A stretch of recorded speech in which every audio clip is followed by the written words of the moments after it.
Wah, Fairy Tales. Dahulu kala di sebuah kerajaan, hiduplah 12 putri yang terkenal karena kecantikannya. Setiap putri memiliki kecantikannya sendiri, tidak ada yang sama.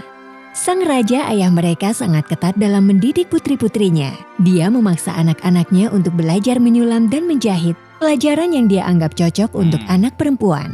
Putri-putriku, cukup untuk hari ini. Masuk ke kamar kalian, teruslah belajar menjahit. Para gadis harus terampil untuk itu. Hampir kecuali untuk makan, para putri harus tinggal di kamar mereka. Mereka tidak diizinkan pergi kemanapun. Anak-anak perempuanku mulai mencapai usia menikah. Mereka semua sangat cantik. Ketika saatnya tiba, akan ada banyak bangsawan atau pangeran yang akan datang melamar. Sang raja sangat benci menari. Dia tidak pernah membiarkan anak-anaknya belajar menari. Namun ketegasan ini membuat ke-12 putrinya merasa tersiksa. Mereka selalu mencari cara menerobos batas dan belajar lebih banyak tentang hobi mereka, seperti menari atau melukis. Apa ini? Bukankah aku melarang kalian menari? Ayah, sepatu ini robek karena kecelakaan. Kami menggunakannya untuk berlatih menjahit. Setiap malam ketika para putri tidur, rajalah yang menutup pintu kamar mereka dan menguncinya. Tapi sampai keesokan paginya, raja selalu melihat sepatu mereka sobek dan tidak tahu apa yang terjadi. Bangun! Apa yang terjadi dengan sepatu ini? Katakan padaku, apakah kalian diam-diam menari lagi? Ayah adalah orang yang mengunci pintu setiap malam. Bagaimana kami bisa keluar? Sepatu itu robek karena telah lama kami pakai dan kami tidak berhasil memperbaikinya. Akhirnya, sang raja pun mengumumkan sayembara. Jika aku bisa menemukan di mana para putri menari di malam hari, aku bisa mendapatkan apa saja. Aku bisa menjadi pendamping mereka. Tapi bisakah kau melakukannya dalam 3 hari? Jika tidak, kau akan dihukum. Apa kau yakin akan hal itu? Banyak bangsawan serta pangeran dari wilayah tetangga datang mengikuti sayembara. Tapi tidak satu pun dari mereka berhasil. Semuanya mendapatkan hukuman. Tersebutlah seorang pria bernama Nolan yang terkenal baik hati. Walaupun miskin, dia selalu membantu orang kapan saja dia bisa. Mendengar kabar dari ibu kota, dia juga ingin mengikuti sayembara itu. Hah? Sayembara? Aku ingin mengikutinya. Dalam perjalanan, dia melihat seorang wanita tua dalam bahaya. Dia dikelilingi oleh para bandit.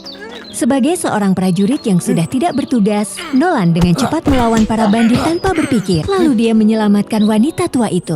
Nyonya, kau baik-baik saja? Kau pasti lapar. Aku punya roti. Ambillah. Terima kasih anak muda, tapi aku tidak punya apa-apa untuk menggantinya. Kau tidak perlu melakukan itu. Lagi pula aku tidak lapar. Bolehkah aku bertanya, kau hendak kemana? Oh, aku akan mengikuti sayembara raja. Dalam sekejap mata, wanita tua itu berubah menjadi peri. Ternyata semua yang baru saja terjadi telah diatur oleh peri untuk menguji siapapun yang datang. Dan hanya Nolan yang berani membantu wanita tua itu melawan bandit. Anak muda, aku akan memberitahumu ini. Kau adalah satu-satunya orang yang bisa melewati tantanganku. Sebagai rasa terima kasih atas kemurahan hati dan kebaikanmu, aku akan memberimu sesuatu. Jubah tembus pandang ini adalah hadiah untukmu. Tentu saja, caramu menggunakannya akan menentukan masa depanmu. Gunakanlah baik-baik. Ingat kata-kataku, jika kau ingin melewati tantangan raja, kau harus menjauh dari apapun yang diberikan oleh para putri. Ingat itu, mengerti? Dengan jubah tembus pandang, Nolan menjadi lebih percaya diri mencari tempat di mana para putri sering keluar. Ketika pemuda itu sampai di istana, dia ditempatkan tinggal di kamar yang bersebelahan dengan kamar para putri. Putri-putri itu sangat angkuh. Tak ada satupun dari mereka yang mau menyapa Nolan. Kecuali putri bungsu. Hai. Hai putri. Nolan akhirnya tahu bahwa putri bungsu sangat mudah untuk didekati. Nolan pun diam-diam memiliki perasaan padanya. Putri bungsu sangat ramah dan menawan. Dia tidak angkuh seperti yang kupikirkan. Pada siang hari, putri bungsu sering mendatangi Nolan untuk berbicara. Tampaknya sang raja terlalu melindungi putri bungsu, hingga gadis itu tidak tahu banyak tentang dunia luar. Cerita-cerita Nolan benar-benar membuatnya sangat tertarik. Karena menyimpan perasaan pada putri bungsu dan tidak ada upaya untuk menahannya, Nolan tidak menemukan apapun selama 2 hari pertama. Setiap malam sebelum tidur, putri bungsu selalu membawakan minuman untuk Nolan. Sang putri benar-benar membiusnya untuk tidur hingga keesokan hari. Setelah beberapa hari dekat dengan Nolan, putri bungsu pelan-pelan menyadari sifat baik Nolan. Nolan sebetulnya pemuda yang baik. Dia tidak memiliki pikiran jahat atau motivasi apapun. Hingga pagi ketiga, sang raja mendatangi Nolan. Nolan, apakah kau menemukan sesuatu? Ingat, hari ini adalah hari terakhir. Jika kau tidak memiliki petunjuk apapun, kau akan dieksekusi. Jangan coba-coba membuang waktuku. Ingat kata-kataku, jika kau ingin melewati tantangan raja, kau harus menjauh dari apapun yang diberikan oleh para putri. Ingat itu. Malam itu, putri bungsu kembali datang ke tempat Nolan dan membawakan minuman. Nolan, ini malam terakhir. Aku membawakanmu minuman dan berharap kau memenangkan sayembara. Nolan mengambil minuman itu dan segera meminumnya. Pria itu seperti dibius, dia tidak bisa membuka mata lagi. Sang putri melihat Nolan tertidur. Pelan-pelan dia meninggalkan kamar itu. Haruskah aku melakukan ini? Bagaimana jika... Tapi aku tidak bisa mengkhianati saudara-saudaraku. Ya sudahlah, besok pagi aku akan meminta ayah untuk mengampuni dia. Sang putri tidak mengira bahwa begitu dia keluar dari kamar, Nolan bangun. Dia meludahkan minuman di mulutnya, mengenakan jubah tembus pandang dan mengikuti putri bungsu. Memasuki kamar putri, Nolan terkejut saat melihat kelakuan aneh putri sulung. Sebuah terowongan bawah tanah muncul. Nolan dengan cepat mengikuti para putri. Dia kemudian menemukan 12 putri berjalan di terowongan menuju ke taman rahasia. Jalan setapak itu begitu indah, dihiasi pepohonan dengan dedaunan berwarna perak. Kakak, aku punya firasat, seseorang sepertinya mengikuti kita. Ayolah, ini bukan pertama kalinya bagimu kan? Lagi pula siapa yang tahu rahasia kita? Oh, apakah kau mengkhawatirkan pemuda bernama Nolan? Tak lama kemudian, sampailah Nolan ke sebuah taman bawah tanah yang begitu indah. Sebuah lagu merdu bergema, para putri satu persatu menginjak lantai kayu dan mulai menari. Suara menawan itu membuat Nolan ingin melepaskan jubahnya dan bergabung dengan para putri. Ternyata, ke-12 putri selalu datang ke tempat itu setiap malam untuk berlatih menari. Adik-adikku, ini sudah pagi. Kita harus kembali atau Nolan akan tahu rahasia kita.